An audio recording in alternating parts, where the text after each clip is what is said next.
અરવલ્લી જિલ્લામાં ટેકનોલોજીના દુરુપયોગથી એક ચોંકાવનારી ઘટના સામે આવી છે। એક મહિલાને અજાણ્યા મોબાઈલ નંબર પરથી વોટ્સએપ પર મેસેજ મોકલીને સતત પરેશાન કરવામાં આવતી હોવાની ચોંકાવનારી વિગતો સામે આવી છે। આ હેરાનગતિની શરૂઆત માત્ર એક સાધારણ હાઈ મેસેજથી થઈ હતી। ત્યારબાદ આરોપીએ બીભત્સ પ્રેમ પ્રસ્તાવ મૂકી મહિલા પર દબાણ વધાર્યું હતું। જ્યારે મહિલાએ તેનો વિરોધ કર્યો ત્યારે આરોપીએ ધમકી આપવાનું શરૂ કરી દીધું હતું। અરવલ્લી જિલ્લામાં ટેકનોલોજીનો દુરુપયોગની એક ચોંકાવનારી ઘટના સામે આવી છે। આ કેસમાં આરોપીએ મહિલાની સંમતિ વગર તેનો ફોટો મેળવી લીધો હતો। આ શખ્સે મહિલાનો ફોટો પોતાના વોટ્સએપ પ્રોફાઇલ પર લગાવી દીધો હતો। આરોપી મહિલાને ડરાવવા માટે ફોટા વાયરલ કરવાની ધમકી આપતો હતો। પીડિતાને જાનથી મારી નાખવાની ધમકીઓ પણ મળતી હતી। આ બ્લેકમેલિંગને કારણે પીડિતા અને તેનો પરિવાર માનસિક તણાવમાં મુકાઈ ગયો હતો। મહિલાએ સમગ્ર કૃત્ય પાછળ રાજસ્થાનના એક યુવક પર શંકા વ્યક્ત કરી છે। શરૂઆતમાં ગંભીર મામલે પોલીસ ફરિયાદ નોંધવામાં આવી ન હતી।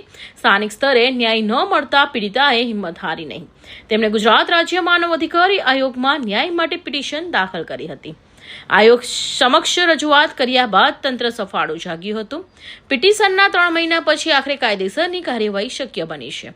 આ વિલંબ તંત્રની કામગીરી પણ સવાલ ઊભા કરે છે। 3 થી 4 માસ અગાઉ એના મોબાઈલ ઉપર એક હાઈનો મેસેજ આવેલો। તેથી ફરિયાદીએ પૂછેલું કે કોણ, તો એમણે સામેથી દિલના ઇમોજી વગેરે મૂકેલા અને ફરિયાદી જાણવાની કોશિશ કરેલ કે આ વ્યક્તિ કોણ છે, પણ એણે પોતાની ઓળખ જે તે વખતે નહીં આપેલી। ફરિયાદીને કોઈ એન પ્રકારે એ હેરાન કરતો હતો અને પોતાનું નામ છે રોહિત એમણે જણાવેલું। રાજસ્થાનના સિમલવાડાના માંડલી ગામના એક વતની છે રોહિતભાઈ રૂપાભાઈ ડામોર કરીને, એમના વિરુદ્ધમાં ગુનો દાખલ કરવામાં આવેલ છે। આ જે સિમ કાર્ડ છે એ મેઘરજનું તે વિસ્તારનું છે અને એ જે વ્યક્તિ ધરાવતા હતા એમનો મોબાઈલ આજથી આશરે 1 વર્ષ પહેલાં ગુમ થઈ ગયેલો, પડી ગયેલો સાદો ફોન હતો અને એ જે એમને મળ્યો હશે તો એનાથી એ ઉપયોગ કરીને આ ગુનાહિત કૃત્ય કરેલ હોવાનું પ્રાથમિક દ્રષ્ટિએ જણાઈ આવેલ છે। ગુનો રજીસ્ટર કરવામાં આવેલ છે અને તપાસ હાલ ચાલુમાં છે। પીડિતાની ફરિયાદના આધારે મેઘરજ પોલીસ સ્ટેશન ખાતે ગુનો દાખલ થયો છે। પોલીસ આઈટી એક્ટ અને ધમકીની કલમો હેઠળ તપાસ હાથ ધરી છે।